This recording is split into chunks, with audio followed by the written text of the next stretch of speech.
Hi, YouTube. First of all, to introduce myself, my name is Christy, and I wanted to talk about a very important issue that's going on in our minority community. I got inspired after listening to this Drake song off of his new album, by the way. It's called Tuscan Leather. I was just cleaning up around the house or whatnot, and um, it kind of got me to thinking, music kind of does that to you. Um, there's a lot of issues that's going on with our community, more specifically with our children. And I feel it's very important to address that with a wider scale, public, um, with a wider scale of people. It's a very widely known thing, but I don't think we discuss it like we should. If you look at the news, there's been a steady increase of our youth who are committing hideous acts. Um, and I think instead of us focusing on, okay, the act they did, we need to focus on why they're committing these acts, and why our youth are behaving in this manner. Coming up when I did, these things were unheard of. And of course, we had news and stuff back in those days, but you didn't hear of a lot of the shit we're hearing on TV right now. You just didn't hear of it. And, I think it primarily started uh, back when the government started interceding in how parents can raise their children. Excuse me, hello. That's my child. Now, I understand, yes, the government definitely needs to intercede in households and parents or whatnot that abuse their children, whether it be physically, mentally, emotionally, sexually, or whatever. Definitely, that's definitely a criminal act against the child. But for any outside entity try to infiltrate what I'm building up and try to regulate how I can raise my child, that's definitely a no-no. Like, and we're seeing a direct result of what they implemented. Because if I'm not mistaken, I recall when growing up, when I first entered school, shit, the principal could even spank you if you misbehaved in school, of course with the parents' authorization, and that shortly phased out after I entered elementary school. And I believe it was in the early 90s where there was a big media push. I wouldn't even say push, but there was a lot of media, what it was primarily news, that were talking about the laws that were coming down, basically punishing the parents who believed in corporal punishment. And nowadays, you can't even go into Walmart. Your child misbehaves, and of course, children are smart. They know when they get in public, yeah, they can misbehave. Just like if you have children of your own, how many times have you been on the phone and your child at that point, they're smart enough to know, hey, this is a situation I could take advantage of. They're very smart. They may be young, they're smart, and it is our due to usher them into this life and to teach them right from wrong. But how dare anyone try to intercede in my method of doing that, especially if I'm not going outside of those lines of abuse or breaking the law, which obviously now is damn near a law. You can't even really look at your child wrong without somebody interceding. So, but I'm the parent. This is something I spit out of me. This is my DNA. Nobody can tell me what I can and can't do with my DNA. Obviously, as long as it's within those lines of respect and comfort and care. And part of life is you make certain decisions, you have consequences, and those consequences 9 times out of 10 are going to hurt a lot more than me popping my child in the behind. But that's a very strong value that was embedded in a lot of us, in my generation at least, and older, when we're coming up, and we're for the most part just fine. You have a few messed up ones here and there. That's natural. Not everything that's made in earth or in its natural state is going to come out perfect. I mean, same thing as plants and crops and shit like that. Not every crop comes out perfect, no matter how perfect the circumstances are. It doesn't come out perfect, but nonetheless, I think it's something that definitely needs to be addressed. We are failing our youth at this point. We are failing them dramatically, and I definitely wanted to discuss basically what are we doing to get our community back. Our community is pretty much gone. There's an old saying, old proverb that says it takes a village to raise a child, and that's a very true proverb. That doesn't even happen now. Somebody can see a child out doing wrong, and 9 times out of 10, that person, even though that's not your child, that person will turn a blind eye. And most people say, well, when most people intercede, the parent gets upset, da da da da. Of course, the parent's going to get upset if that's the way they were trained, that's the way they were raised, that nobody can intercede and direct my child in the right manner, whether it's being an adult, an elder who speaks to that child in a stern way. That's It's a vicious cycle that's continuously happening. But it does take a village to raise children, and I think that's more important now than ever, because look at the stats of most minority. And when I say minority, I'm not just speaking about African American communities. I'm speaking about all minority communities, even some of the majority communities. More and more kids are living in single parent households. So we speak of the root of the issue, or I speak of the root of the issue, and I strongly believe that the root of the issue is that there are too many kids, or a lot of kids are growing up in a single parent household where there isn't that balance, of comfort and that iron fist. I think every kid deserves to be raised in a two-parent household. Um, and of course, this day and age, you really can't trust another person to raise your children, especially if they're not biological. But we're doing the children a disservice, and in result of the single parent household, and in result of the rising prices of food, the rising prices of survival, most single parents are now having to work longer hours. They're having to work double, triple jobs. So where does that leave the kids? It is what it is. We've been sugarcoating the situation for too long, and I'm a very blunt and honest person. It's neglect. And most people argue, say, "Oh, it's not neglect." No, it is neglect, sweetheart, and sir. It's neglect. We sugarcoat it and say, "Well, what are we supposed to do?" It's unintentional, and in some cases, it's intentional. Um, but it is what it is. It's neglect. We're neglecting our children to make ends meet. Now, was that the plan all along of the man? I don't know. I can't really speak on that, and that's definitely a different topic on a different day. But it is what it is. It's neglect. So when we neglect our children, and we're leaving them at home, we're leaving them in stranger homes, or we're leaving them at home by themselves to pretty much raise themselves. What do they turn to? What's the modern day babysitter of this day and age? It's electronics, it's TV, it's internet, it's the radio.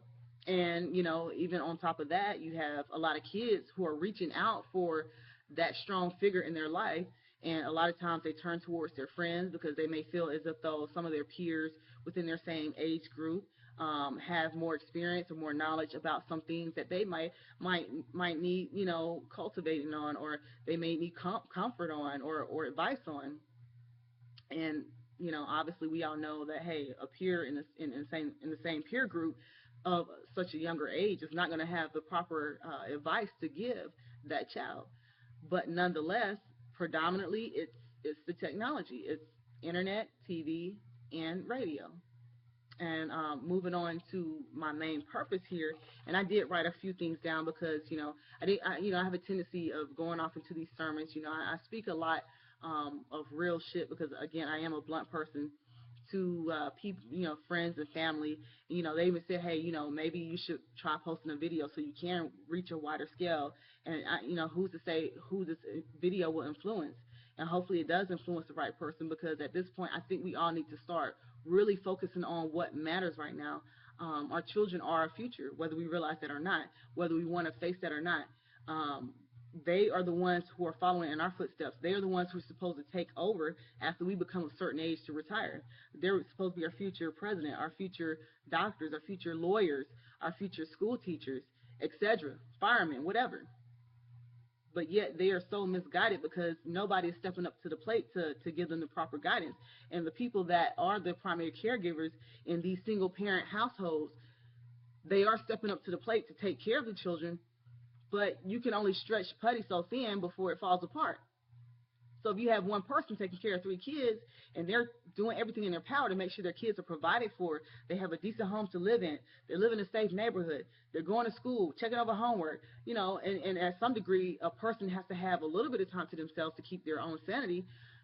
Where does that leave the extra time that needs to be spent with these children? I mean, they're not getting what they need. Children, just as well as human beings, every living creature needs certain ingredients to survive and to thrive. And if it's being denied because of the rising numbers of single parent households, this is a formula for disaster, blah, blah.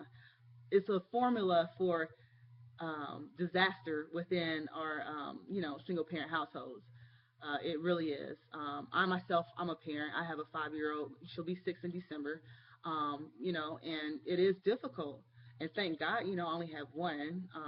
Of course, I'm taking proper measures to make sure and assure that I don't have another child without being 100% sure that the next relationship or marriage that I get in, is going to be concrete and solid. I mean, even in this day and age, that's not guaranteed. But nonetheless, who's going to step up to the plate to help raise these children? Again, there's a proverb that says it takes a village to raise children, and you just don't see that nowadays. And then even there have been certain interviews, on a wide scale, on a wider platform with a lot of our entertainers, and believe it or not, a lot of our children, especially in those single parent households, they look up to the entertainers, whether it's basketball players, whether it's football players, whether it's singers, whether it's rappers, whether it's actors. Yes, you may not have chose to fulfill that role of a role model, but guess what? You're in that spot. Everybody knows when you take a pay raise, when you're put in a certain position in a company at a certain level, you undoingly have more responsibility, whether you want to accept it or not. When you accept that pay grade, just like in the military, when we're promoted to a higher rank with more pay, and it clearly states more responsibility, and you're accepting that extra responsibility. And basically what I'm trying to push out there is that we need to form up some kind of, community mentorship programs, not just in the major inner city areas, but all over this country, to where there are direct, meetings with some children to help inspire them to be better and to do better. And I'm not just talking about the younger kids. Let's get involved with the older kids. Let's even make it an incentive. Hey, your second year of college. Hey, I have this program here, that will teach you how to be an entertainer. You already have Michael Jordan. He has his basketball camp where basically that's the mentorship, but yet it's teaching the children better skills and how to prep themselves to go off into college and play on a different level, so that so that their chances of being recruited are higher. So I'm saying on a more so entertainment scale of the music industry, as well as the movies, acting, television, commercials, or whatnot. Why can't we get some of these programs within all of the cities, all of the major cities, and most of, if not all, states, to help give mentorship with these children? And what incentive would that be for them if the person that they idolize, the only father figure that they have in their life, which, whether, again, as an entertainer, you want to accept that or not, you are, because that child doesn't have anybody else that they look up to. And believe it or not, yes, they look up to you. If they didn't, then they wouldn't copy your styles. They wouldn't be copying the way you dress, the language that you use. They would not duplicate that or imitate that. They wouldn't do it. But because they do, and just like a son does with his father, everything a son sees his father does, just as well as a daughter, everything a daughter sees her mother do, she's going to imitate it because she idolizes her mother. That's somebody that's the number one person in her head. That's the person that has the most influence in their life.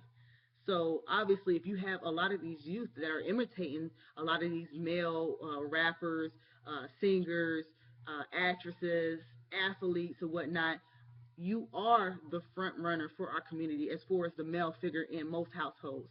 You may be only reaching them through television, commercials or radio, but believe it or not, that's what the children see and that's what they imitate. And I think it would mean so much, and I think it would have such a great impact on our communities if you actually sat down with a group of advisors and you came up with and formulated a plan of how we will take back our communities, how we will have a more impressionable influence on our communities. I think that's very important, and I think somebody needs to step up to the plate to do it. If I had the means to do it, I sure would, but I don't. I'm an average middle class, lower middle class citizen at that. And I do spend time with children as much as I can. I volunteer at my daughter's schools. I volunteer when she was in VPK at the CDC. I speak to children in the neighborhood. I do provide that mothering instinct in the neighborhood, especially when they're outside playing. I provide supervision. I do what I can, but I'm only on a smaller scale. You have a lot of people that's in the position to where they can be on a bigger scale and have so much more impact on our youth, and it's very important. Look at the educational system. It's so freaking bad in the educational system now for our kids. This was my daughter's first year in kindergarten. Tell me why the state-funded public school system is asking me to provide utensils for every other kid, and we have millionaires, $100 millionaires. We have billionaires in this country, and there are not, in every major city, any kind of mentor group. You have Big Brother and Big Sister, but they're the only ones out there. And really, how many people are volunteering for that? How many kids are really wanting to sign up for that? And imagine if the person they idolize, if the person they put in the shoes of a predominant male figure in their life that they're seeking guidance from, imagine what kind of effect that would have if they knew, like, for example, we'll go with Drake because I was, his song inspired me. Drake has this mentor group right here, and the qualifications for me to get in this group is to continuously make this amount of GPA, and to have some kind of plan pursuing some kind of secondary education, and he's gonna give me guidance on that. But I idolize him so much, that I want to do right, and I want to be able to participate in this mentorship program.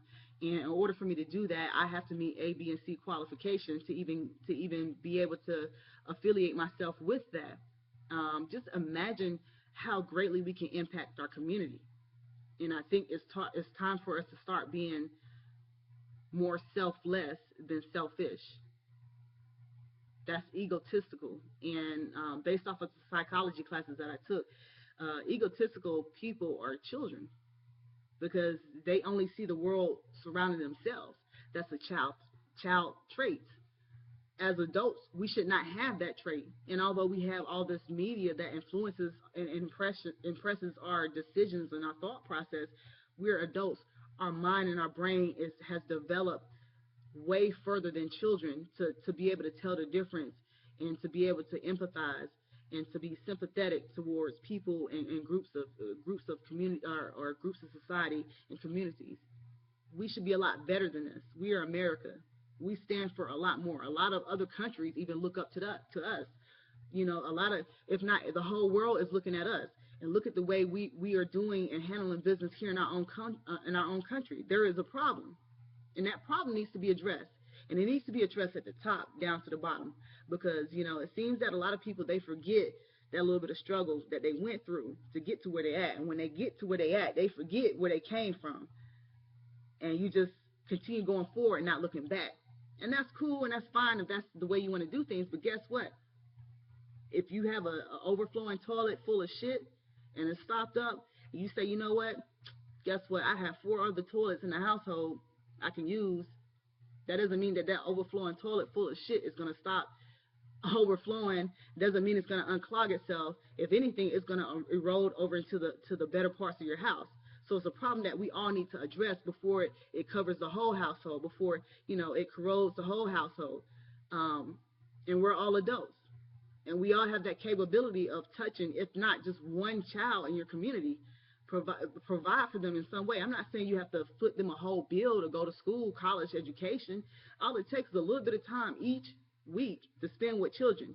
and to try to give them proper guidance, positive guidance.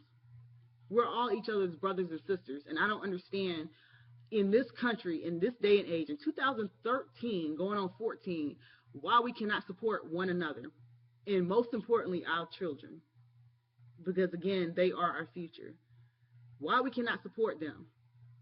Why we can't create programs to enhance their ego? Because again, they are children, so the world surrounds around them, and if the children has the psychological thought process that everything surrounds around them, and everything that surrounds them is shit, then what kind of attitude do you think they're going to grow up with?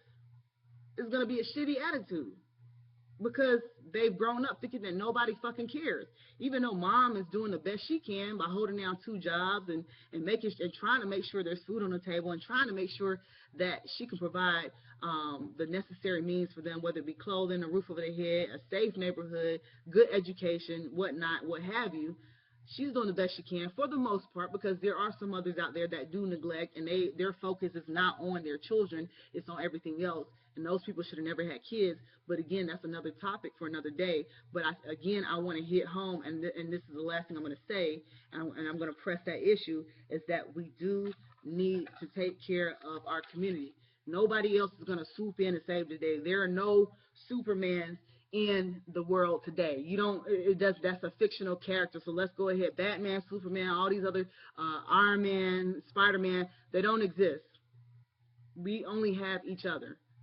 And if we keep carrying on and continuing on in the way that we are, expecting somebody else, somebody else to save that person, somebody else to provide for these people and help these people out. I wish somebody would just help these people. Why don't you help people? Why don't you do what you can? It's not asking you to give out your whole savings, but do what you can. Even if you have to, I know a child that goes to my school, and he comes in, he's pretty hungry every day that he comes into school, and I notice this, but I'm not going to ask any questions. Shit, what's a box of cereal where you can give to that child, or find out what's going on? That's not to say be nosy, but at least, shit, if somebody's in need, provide for them. That's all I have to say. I'm pretty much done. I normally go on a rant almost every day, because there's a lot of things that's going on in this country, where I don't feel as if though we are being American anymore. And there are a lot of things that's going unnoticed. There's a lot of things being swept under the rug, and there's a lot of things that's just being glazed over. And again, instead of focusing at the problem, let's focus at the root of the problem. What's the cause of the problem? Because if you can stop the cause of the problem, then there won't be a problem to begin with. It wouldn't be a problem. So that's just something for you all to think about. And I hope this does reach somebody in the entertainment industry, because somebody needs to come up with this idea, and it could be a chain mentorship program. Get out there, help your community. And again, not just the major inner cities, for example, Chicago, New York City, LA, those are always the major ones. Get out there to all the major cities in every state. Help our children. They need us right now. We are failing them. And I'm at this point, to be honest, I'm so fearful for the society and the world my child has to grow up in. I don't even want to have any more kids, because look at, it's 2013, 2014. Look around. We should be doing better. The objective is to move forward, not backwards, and we're moving backwards. And nobody is saying anything about this shit. It's just, I'm gonna keep doing for myself, keep making sure we good and we got money, and I'm keep pressing forward. How can you keep pressing forward? What kind of person? Obviously, it's a person that doesn't have any kind of subconscious about themselves. How can you be eating at your table and be getting fat, and you got somebody on the outside of your damn perimeter of your mansion or your house, your large house, who's starving to death? How can you do that? And I know there's crooks and people who probably tricked off. And yeah, we all make bad mistakes. So even those people who tricked off and probably wasted their life, they still need a second chance, don't they? So I think we need to get it together. Again, the main focus of this message is about children. And our children need us. Regardless of who messed up, regardless of who decided to abandon them, regardless of the situation, it does not matter. It does not take away from the fact that they need help. And they are innocent beings. They did not ask to be here. And they're only going to learn from their environment. They're only going to learn from what they see. They're only going to learn from their experience. And if we as adults, my generation and older, or even a little bit younger, if we do not start taking accountability for our own, then somebody else will. That's something to think about. And I'm out.